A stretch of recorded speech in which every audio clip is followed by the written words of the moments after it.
Hingsa oiriba BJP amadi NPF na phabra corruption leitaba free and fair oiba INC na phabra miyamna second phase asida munna khanbiro haina MPCC ki president K Meghachandra na fongdorakli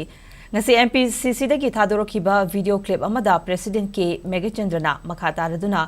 handak pangthokiba ahanba lok sabha mikhal asida BJP na miyamda chathakiba hingsa sing miyamna khanglabani mikhal da sel thadaduna namduna bot kanana bakhona bada khulai pairaga michamda onsinba kihanba nome kapsinba kaya thokre BJP lengang na chathariba thongusi makhata na sumak chatharabadi Manipur loirani haiki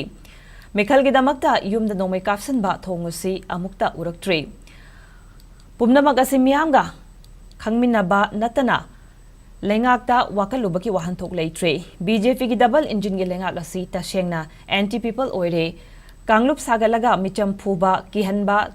taubana oire Congress party na inner constituency gi puna campaign nifugataret amadi outer constituency gi 15 ECI CEO amadi RO da pikhi adubu ngasi subna gi EVM tugai ki ba polling station tara mathoi da report tawri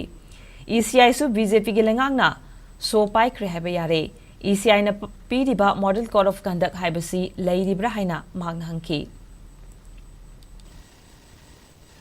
Handaki parliament election se Manipur se yamna sathiba mawong amada train amada satkre vote thadabamda AK paiba adagi agent sing che phuba chaiba yum sangdana threat tawba kihanba nupi phugalakpa angang sing thi dana phuba ahan sing dana wai kapsanba sahi 100 phu suba masigi train jaidi India amadi prithvi atai da leiramoi Manipur da handak BJP lengak sina tawribase masi yamna multiple violence mayams masibu akhoi model code of conduct sibu arthaga leiribra BJP gi lengak asida aduna aikoina inner gi amadi outer gi part khara phase 1 da pangthokhi election sida thokhi base repoll tawna base nifu taret masina inner da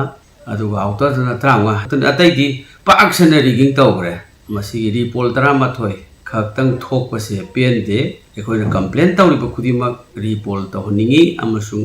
madu election commission da su thagre CEO da su thagre returning officer su thagre thabo na packet te election commission chi su BJP gi government gi so pairaga leigre aduna karimta asi packet polite EVM kai bu khaktani repoll tawrisi aduna masi pende